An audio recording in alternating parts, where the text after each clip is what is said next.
안녕하세요. 작년 말에 솔로로 돌아온 30대 여성입니다. 2달 만에 짧은 결혼을 끝내게 된 건 바로 집안의 골칫덩이였던 노총각 아주버님 때문이에요.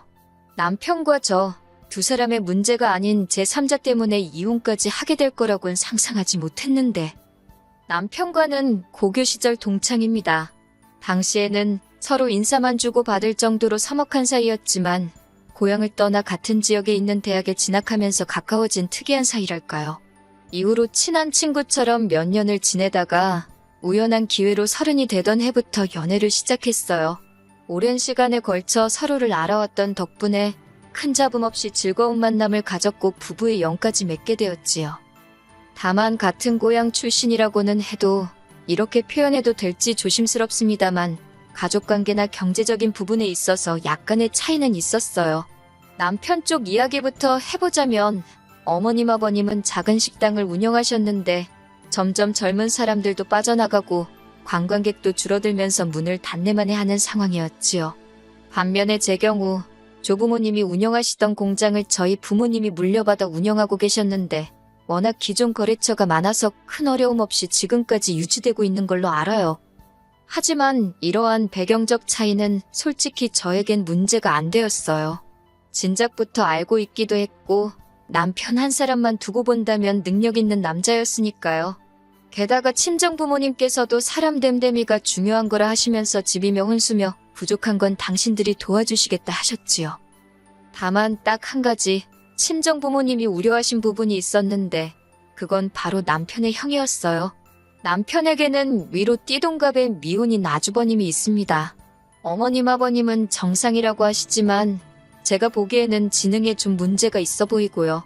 실제로 남편이 말하기를 아주버님이 20대 때 친구들하고 술 먹고 놀다가 건물에서 떨어진 적이 있답니다. 다행히 높은 층수는 아니라서 몇 군데 부러지고 말았지만 문제는 이후로 아주버님이 감정 조절을 잘 못하신다고요. 갑자기 화내고 갑자기 웃고 솔직히 저도 몇 번 뵌 적이 있지만 어떨 때는 그 변화가 너무 잦아서 무섭기도 하대요. 심지어 한 번은 그 화를 참지 못하고 제 앞에서 어머님 손목을 비튼 적도 있었고요. 그럼에도 불구하고 아주버님 본인도 그리고 어머님 아버님 두 분 다 병원에 가서 검사받기를 거부하십니다. 특히 어머님은 말씀하시기를 어차피 당신들이 죽을 때까지 끼고 살 거라며 신경 쓰지 말래요. 저희한테 짐되는 일은 없을 거라면서 솔직히 좀 꺼림직하긴 했지만 제가 남편하고 결혼하는 거지 아주버님하고 결혼하는 것도 아니고 그리고 늦었지만 그래도 돌이켜 생각해보면 어머님 아버님 댁이 워낙 멀다 보니 자주 보고 살 수 있는 상황도 아니니까 아주버님에 관한 일에 한해서는 못 본 척, 모르는 척 눈 감고 살면 된다고 스스로 합리화를 했던 것도 같아요. 한편 저희 둘의 결혼식은 무사히 이루어졌습니다. 남편이 모은 돈 5천에 제가 모은 돈 7천이 있었는데 친정아버지가 서울에 작은 아파트를 사주시면서 하시는 말씀이 제 돈은 비상금이다 생각하고 가지고 있으라고요. 그래서 그 돈은 은행에 맡겨두고 남편에게는 비밀로 했네요.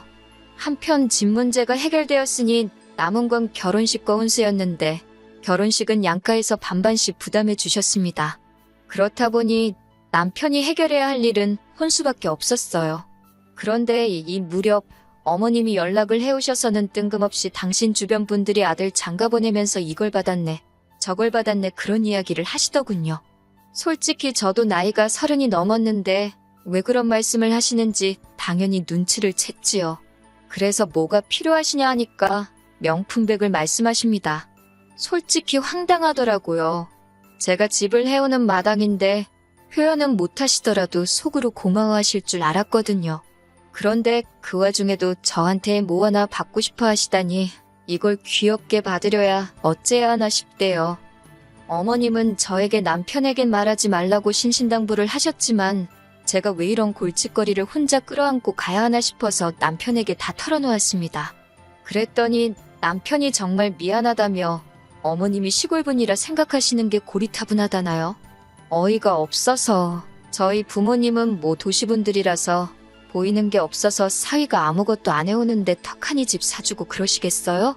하지만 그런 얘기 해봤자 서로 마음이나 상하지 싶어서 그렇게까지 따지진 않고 그래서 어쩌자는 거냐 물었습니다. 그랬더니 남편이 어머님 가방은 자기가 모은 돈으로 사드리겠대요. 어머님한테는 제가 사드린 걸로 하고요. 솔직히 이런 남편의 방법이 마음에 쏙 드는 건 아니었어요. 5천을 모아온 것도 많은 건 아닌데 거기서 다시 한 500만 원은 빠진다는 소리였으니까. 하지만 자기 딴에는 고민 끝에 내놓은 해결책이었을 테고 아무래도 사람이 돈 문제에 예민하잖아요. 행여 남편 자존심이라도 상할까 싶어서 더는 타박하지 않고 그냥 그렇게 하라고 했습니다. 뭐 또 생각해보면 아들이 엄마 선물해주는 건데 해주는 사람이 기분이 나쁘겠어요? 받는 사람이 나쁘겠어요? 안 그런가요? 하지만 어머님의 억지는 여기서 끝이 아니었습니다. 저희의 경우 신혼여행에서 돌아와 가정가구가 다 들어오기까지 한 달이 좀 안 걸렸어요. 게다가 소파가 제일 늦게 들어오다 보니 거실이 너무 썰렁해서 집들이를 하기도 여의치가 않았지요. 그런데 그새를 못 기다리시고 어머님이 저에게 연락을 하셔서는 저를 막 야단치시대요. 그런 거 하나 야물딱지게 제때제때 못하냐면서요. 솔직히 제 입장에선 억울한 게 남편이 여기저기 분산시켜 놓은 돈을 끌고 오고 어쩌고 하느라 혼수 사는데 시간이 많이 지체되었거든요. 제가 늦장을 부리고 그런 게 아니라요. 그렇다고 어머님을 붙들어 놓고 하나하나 설명해드리며 시시비비를 가리자니 그것도 경우가 아닌 것 같고 결국 죄송하다 하고 말았습니다. 그렇게 우여곡절 끝에 입주하고 정확히 5주 만에 집들이를 했어요. 어쩐 일로 아주버님 없이 어머님 아버님 두 분만 오셨더라고요. 집에 도착한 어머님이 여기저기를 둘러보시더니 방이 3개나 된다면서 연신 넓고 좋다 소리를 하는데 그게 왜 제 귀에는 그렇게 무섭게 들리던지요. 식사를 마치고 과일을 깎아 거실로 나갔습니다. 어머님이 저에게 할 말이 있다며 잠깐 방으로 가자고 하셔서 바로 다시 방으로 따라 들어갔네요. 어머님이 제 손을 꼭 쥐시고는 그래도 이렇게 당신 아들과 제가 사는 거 보니 너무 기분도 좋고 행복하다셨어요. 하지만 그게 본론이 아니었고 뒤이어 나온 이야기가 충격 그 자체였습니다. 어머님 말씀이 당분간 그러니까 한 2달 정도만 어머님 아버님이 여기 올라와 지내시면 안 되겠냐고 그래요. 그게 무슨 말씀이시냐 하니까 저희 결혼해서 사는 거 보니까 너무 좋아 보여서 하루빨리 아주버님도 짝을 만들어줘야 할 것 같답니다. 그런데 아주버님 나이에 부모랑 같이 산다고 하면 어떤 여자가 좋다고 시집을 오겠냐면서 당분간 당신들은 저희 집에 있고 고향에 있는 집이 아주버님 혼자 사는 집인 척 하겠다는 거지요. 저는 갑작스러운 어머님의 말씀에 정신이 하나도 없었지만 그래도 싫다 소리는 똑바로 해야지 싶어서 죄송하지만 싫다고 딱 잘라 말씀드렸습니다. 저희 지금 신혼인데 어머님 아버님하고 지내는 건 너무 불편할 것 같다고 그러니 이런 말씀으로 저한테 부담 주지 마시라고요. 그리고 아주버님은 혼자 지내는 게 어려운 분이지 않냐고 하니까 어머님이 그런 건 걱정할 것도 없다고 동네 사람들이 다 아니까 여기저기서 들여다 봐줄 거라고 그리고 정 안 되면 저희 부모님도 있지 않냐면서 듣다가 그만 황당하고 어이가 없어서 저희 부모님이 거기에 왜 끼냐고 그런 말씀 장난으로라도 하지 말라고 아주 정색을 했어요. 그러자 어머님 얼굴색이 점점 울그락불그락 변해가는 게 보이더군요. 하지만 초장부터 확실히 제 의견을 말해야지 어물쩍거리다간 제 팔자 꼬이겠다는 생각에 강하게 나갔네요. 그리고 무엇보다도 아주버님한테 여자가 있긴 하냐고 물었습니다. 그랬더니 남자가 집 있고 혼자 산다 하면 여자들이 환장을 하고 달라들게 뻔하지 않냐면서 그러니까 저희랑 당신들이 2달만 같이 살면 된다고 막말로 서울에 몇십억 하는 집도 아니고 시골집 하나 있다고 어떤 여자가 환장을 해서 달라든다는 건지 정말이지 어머님이 어림택도 없는 소리를 하시더군요. 제가 100번 양보해서 2달이다 생각하고 같이 살았다가 아주버님 장가 그 사이에 못 가시면 어쩌실 거냐고 따지니 어머님이 사람 일이 원래 뜻대로만 되는 건 아니지 않냐며 그때는 정말 확실히 알아차렸습니다. 이대로 같이 살게 되면 끝이다. 평생 모실 수도 있겠구나. 정말이지 여러 가지로 별의별 생각이 다 들어서 무조건 죄송하다 못 들은 이야기로 하겠다 하고 방에서 먼저 나와버렸어요. 그런데 더 충격적이었던 건 제가 방에서 나오는 순간 남편과 아버님 두 사람하고 다 눈이 마주쳤는데 둘 다 제가 안에서 어머님하고 무슨 이야기를 나눴는지 이미 알고 있다는 표정이었다는 거예요. 아버님이야 어머님 남편이니 그렇다 쳐도 남편이 뻔히 어머님의 계획을 알고 있었으면서 저와 상의 한마디 하지 않았다는 사실에 큰 배신감과 분노까지 들더군요. 결국 집들이는 엉망이 되었고 어머님은 남편더러 어디서 저런 매정하고 피도 눈물도 없는 애를 데려왔냐며 악다구니를 쓰시곤 돌아가셨습니다. 제가 남편더러 할 말이 없냐니까 미안하다고 하지만 자기한텐 형도 소중하고 저도 소중해서 뭐라고 말해야 할지 모르겠더라나요. 이렇게 우유부단한 사람이었나 싶은 게 말도 못하게 실망스러웠어요. 그리고 그날 이후로 한동안 어머님은 연락이 없으셨습니다. 솔직히 제 입장에선 오히려 편하고 좋았어요. 못된 며느리라고 욕하실 수도 있지만 쭉 이렇게 살아도 막말로 전 손해볼 거 없다 싶었지요. 그런데 제 기대는 얼마 못 가 박살이 났습니다. 하루는 어머님 아버님이 연락도 없이 무턱대고 저희 집에 찾아오셨거든요. 하시는 말씀이 돈을 달랍니다. 저기 어디 외국 여자랑 결혼시켜주는 회사가 있다면서 거기다 4천만 원을 주면 젊은 여자로, 그것도 하시는 말씀이 저를 쳐다보시면서 너보다도 젊은 여자로 데려올 수 있다고 그러시는 거예요. 솔직히 상대해줄 가치도 못 느껴서 그래서요 라고 짧게 되물었습니다. 그랬더니 저 때문에 지금 아주버님이 장가를 못 가게 생긴 거나 마찬가지 아니냐며 그러니까 저더러 책임을 져야 할 거 아니냐고요. 4천만 원 네 친정에 얘기해서 달라고 해라. 네가 불편하면 내가 만나서 한다 하시는데 남편은 말로는 어머님더러 그게 무슨 소리냐고 그러지 마시라 하긴 했지만 딱 보면 보이잖아요. 저게 진짜로 말리는 건지 나 보라고 쇼하는 건지. 근데 쇼더라고요.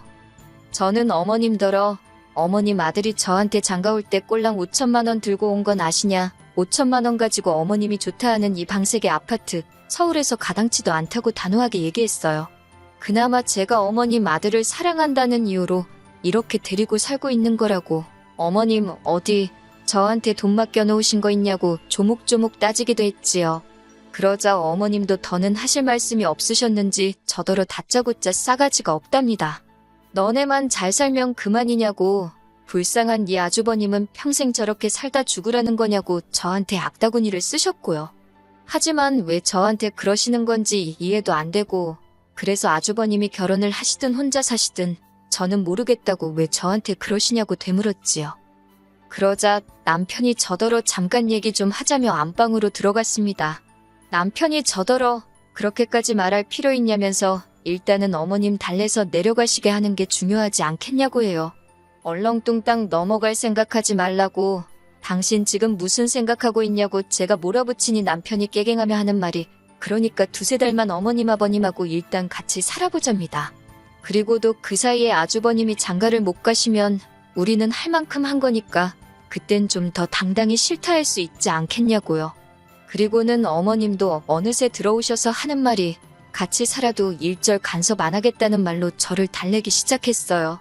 외식을 하든 늦게 들어오든 절대 뭐라고 안 하겠다나. 어머님은 그게 저한테 그럴듯하게 들릴 거라고 생각하신 건지 황당하기 짝이 없었지요. 결국 제가 어머님께 이렇게 말했네요. 애시당초 제 집인데 제가 외식을 하든 늦게 들어오든 그걸 왜 어머님이 허락을 해주고 말고 하실 생각이냐고요. 남편더러 그렇게 걱정되면 네가 나가서 집 구해서 어머님 아버님 따로 모시고 석 달 내에 아주버님 장가 보내고 들어오라 했습니다. 이 집에선 다 같이 못 산다고. 이유를 설명할 필요도 없다. 내 집인데 내가 싫다는데 내가 왜 설명을 해야 하냐고. 저도 너무 지쳐서 더는 따지고 이해시키고 그러기도 싫더라고요. 그러자 어머님은 저더러 뭐 저런 엑스이 다 있냐고 욕을 하셨고, 남편도 저더러 진짜 너무한다면서 제 편을 들어줄래야 들어줄 수가 없다나. 그래서 다 나가라고 했어요. 다 꼴도 보기 싫다고요. 그렇게 남편과 저는 그 오랜 시간의 인연을 뒤로하고 단 며칠 만에 남남이 되어버렸습니다. 허무하고 기가 막히대요. 어머님은 저희가 칼로 물베기 같은 싸움을 했다고 생각하셨는지 저희가 완전히 갈라서기로 했단 소식을 전했을 때 거의 기절 직전까지 가셨던 모양이에요. 아들 하나 더 장가 보내려다가 이게 웬일이냐면서 어머님 본인의 말씀에 따르면 가슴에 피멍이 들 만큼 스스로를 치셨다며 저더러 마음 풀나셨지만 이상하게도 그런 이야기를 들을수록 제 마음이 차게 식더라고요. 친정 부모님께서는 그래도 아니다 싶었을 때 빨리 그만두는 것도 용기라면서 저에게 기죽지 말라셨습니다. 친정어머니가 어떻게 보면 네 남편이 그 집 기둥이 아니냐며 남의 집 기둥은 함부로 빼오는 게 아니라고요. 친정아버지도 돈 같은 건 있는 집에서 더해주면 해결될 줄 알았는데 하시며 생각이 많으신 눈치였고 아무튼 자식으로서 못 보일 꼴 보여드린 것 같아 지금도 죄송스럽기만 합니다. 앞으로 즐겁고 행복하게 사는 모습만 보여드릴 수 있도록 더 힘내야겠지요.